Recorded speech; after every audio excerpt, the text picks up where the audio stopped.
बिस्मिल्लाहिर्रहमानिर्रहीम। Exercise number 5.3 थी। 1 का फर्स्ट पार्ट हमने डिस्कस कर लिया था। अब हम 1 के सेकंड पार्ट को डिस्कस करते हैं। हमारे पास क्वेश्चन क्या था, use remainder theorem to find remainder. इसका रिमाइंडर फाइंड करना है। 4x³ - 4x + 3 is divided bye 2x - 1।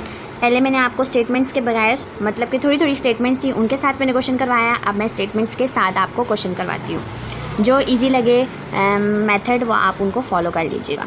अब लेट सबसे पहले हम सपोज करते हैं जो भी हमें इक्वेशन गिवन होती है। Let p of x is equal to, let this one is p of x और कुछ भी, let p of x is equal to हम अभी सपोज कर लेते हैं 4x³ - 4x + 3 है। इसको हम दे देते हैं 1 का नाम। ठीक है, यहाँ तक हो गया। अब इज़ डिवाइडेड बाय, यहाँ पर मैं लिखती हूँ when p of x is divided bye, when p of x is divided bye 2x - 1। ठीक है, 2x - 1। अब जब डिवाइड करवाना है तो इसका मतलब है हमने इसको इक्वल टू 0 पुट करना है। यहाँ तक हो गया। अब -1 हो गया, +1 करेंगे, plusing 1 on both sides. 2x - 1 + 1 is equal to 0 + 1। यहाँ तक हो गया। अब इसको करते हैं -1 + 1 कैंसिल हो जाएगा। ऑपोजिट साइड से पीछे क्या बचा, 2x इज इक्वल टू 1। अब हमें क्या चाहिए, हमें सिर्फ x चाहिए, हमें 2 नहीं चाहिए। तो मैं क्या करती हूँ, डिवाइडिंग 2 ऑन बोथ साइड्स करके डिवाइड करवा देते हैं 2 को। 2x डिवाइडेड बाई 2 था और इज इक्वल टू 1/2 था। 2 को हमने 2 से कैंसिल किया। पीछे हमारे पास x की वैल्यू क्या आई है, x is equal to 1/2। x क्या आया हमारे पास, 1/2। अब रिमाइंडर थ्योरम हमेशा याद रखना है। रिमाइंडर थ्योरम हमारे पास क्या होता है, p of a is equal to r। अब a यहाँ पर x की जगह यूज़ हुआ है तो इसका मतलब है x की वैल्यू जो है वो फ़िलहाल a है। यहाँ पर क्या, x की वैल्यू 1/2 है। अब हम क्या पुट करेंगे, p 1/2 is equal to this one. इसकी वैल्यू हमने फाइंड कर ली। अब उसको हम 1 जो इक्वेशन का नाम दिया था उसमें पुट कर देते हैं। यहाँ पर मैं लिखती हूँ by putting value of x in 1, equation 1 और 1। ठीक है, अब जो वैल्यू आई थी उसको हम पुट कर देते हैं। p 1/2 था हमारे पास। अब जहाँ जहाँ x था वहाँ हम क्या करेंगे, 1/2 पुट कर देंगे। 4x³ - 4x + 3 था ना वहाँ पर, जो इक्वेशन 1 थी। 4x हमारे पास क्या है, 1/2 का होल क्यूब हो जाएगा, -4x हमारे पास 1/2 है, साथ में प्लस है और 3 है। अब इसमें हम वैल्यूज़ को पुट कर देते हैं। 4 हो जाएगा, सबसे पहले क्यूब खोलना है, उसके बाद इसको कटिंग करवानी है। 1 हो जाएगा, 2 × 2 = 4, 4 × 2 = 8। 2 को हमने 3 टाइम्स मल्टीप्लाई करवाया तो हमारे पास 8 आया। माइनस यहाँ पर कटिंग हो रही थी तो यहीं पर हम इसकी कटिंग कर देते हैं। 2 × 1 = 2, 2 × 2 = 4, -2 और +3।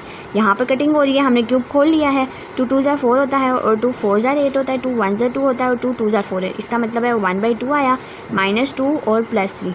आप चाहें तो इसका एलसीएम ले लें, लेकिन मैं क्या करती हूँ, इनको पहले हम कटिंग प्लस माइनस कर लेते हैं, इसके बाद हम एलसीएम ले लेंगे। 1/2 plus minus minus sign of greater value 1 रह जाएगा। अब हम इसका एलसीएम ले लेते हैं, हमारे लिए आसानी हो गया। यहाँ पर कुछ ना हो तो वहाँ पर क्या होता है, 1 आता है। ठीक है, एलसीएम मैं आप लोगों को दोबारा से समझा रही हूँ। जहाँ कुछ ना हो वहाँ क्या होता है, 1 होता है। प्लस और हमेशा माइनस जहाँ पर भी हो वहाँ पर हम एलसीएम लेते हैं। 1 हो गया। अब एलसीएम हमारे पास क्या आया, नीचे डिनोमिनेटर में 2 था, इसका मतलब है 2 × 1 = 2 होता है, तो एलसीएम हमारे पास क्या आया, 2 आया। ठीक है, एलसीएम हमारे पास 2 आया। जब हमारे पास 2 एलसीएम आया है, अभी इसको इग्नोर कीजिएगा, हमारे पास एलसीएम आ गया 2। अब 2 × 1 = 2 होता है, 1 × 2 = 2 होता है। नीचे वाले टेबल को हमेशा हम देखते हैं, 2 × 1 = 2 होता है और 1 × 2 = 2 होता है। तो 2 × 1 = 2, 1 × 2 = 2, 1 × 1 = 1 आ गया, प्लस 2 × 1 = 2। यहाँ पर क्या हुआ, 3/2 हमारे पास आंसर आ गया। प्लस किया है, 1 + 2 को 3/2 हो गया। तो हमारे पास p ऑफ 1/2 क्या आया, 3/2 आया। Thus the remainder is 3/2। ये हमारा आंसर है। उम्मीद करती हूँ ये वाला क्वेश्चन आप सबको समझ आ रहे होंगे। साथ साथ बहुत इजी क्वेश्चंस हैं, बस हमने x की वैल्यू फाइंड करके x की वैल्यू पुट कर देनी है, तो ये हमारा रिमाइंडर थ्योरम हो जाएगा। क्या था, ये इक्वेशन हमें गिवन थी, ये हमें क्वेश्चन गिवन था। इसको हमने कुछ ऐसा बनाया कि हमारे लिए आसानी हो जाए। तो हमने सबसे पहले क्या किया, सपोज किया let p of x is equal to this one. अब क्वेश्चन में गिवन था इज़ डिवाइडेड बाय, तो हमने कहा when p of x is divided by this one, तो x की वैल्यू आ जाएगी हमारे पास, x इज इक्वल टू 1/2। अब आगे क्या किया है, इसी की वैल्यू को हमने पुट किया by putting value of x in equation 1, जो हमने p ऑफ x को कहा था कि ये हमारी इक्वेशन 1 है। फिर क्या हो जाएगा, P1/2 is equal to this one, x की वैल्यू पुट की है 1/2, तो हमारे पास आंसर क्या आया है 3/2। थस द रिमाइंडर इज़ 3/2, ये हमारा आंसर है। उम्मीद करती हूँ ये क्वेश्चन आप सबको समझ आ गया होगा। अब मैंने तो कल भी आप सबको मैंने एक ही क्वेश्चन समझाया था, एक ही पार्ट समझाया था, और आज ही एक ही पार्ट समझाया था। अब इंशाल्लाह कल से हम दो पार्ट्स को डिस्कस करेंगे। उम्मीद करती हूँ कि आप सबको समझ आ रहे होंगे साथ साथ ही ये क्वेश्चन। तो अपना ख्याल रखिएगा और दुआ में मुझे याद रखिएगा। ओके जी, अल्लाह हाफिज़।